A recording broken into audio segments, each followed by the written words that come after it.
So hello everyone, আজ একটা quick case study share করবো। ডিজিটাল মার্কেটিং এজেন্সি নিয়ে কাজ করছি 5 বছর।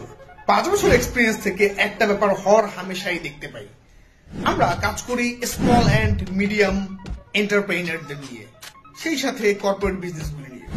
অনেককে কনসালটেন্সি দিতে গিয়ে আমরা একটা ব্যাপার লক্ষ্য করি, বা অনেকের সাথে মত বিনিময় করতে গিয়ে আমরা একটা ব্যাপার লক্ষ্য করি, তারপর যে ভাই আমি প্রথমে বিজনেসকে গ্রো করব, তারপর বিজনেসে ইনভেস্ট করব। এটা কতটুকু লেজিট?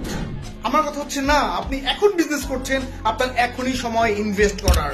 নয়তোবা আপনার যে নিয়ারেস্ট কম্পিটিটর রয়েছে, নিয়ারেস্ট কম্পিটিটররা ইনভেস্ট করে তাদের বিজনেসকে ফুলে ফেপে অনেক বড় করে দেবে।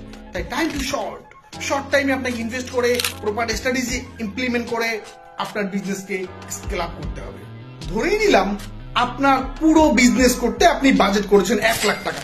1 লাখ টাকার 50,000 টাকা দিয়ে আপনি প্রোডাক্ট কিনবেন, বাকি 50,000 টাকা থাকবে আপনার মার্কেটিং কস্ট। যত বেশি মার্কেটিং করবেন তত বেশি প্রোডাক্ট আপনার সেল হওয়ার প্রবণতা রয়েছে। যদি আপনি আপনার প্রোডাক্ট বা সার্ভিসের সেল দ্বিগুণ করতে চান, চৌগুণ করতে চান, বা তারও বেশি করতে চান, সম্পূর্ণ আপনার উপর।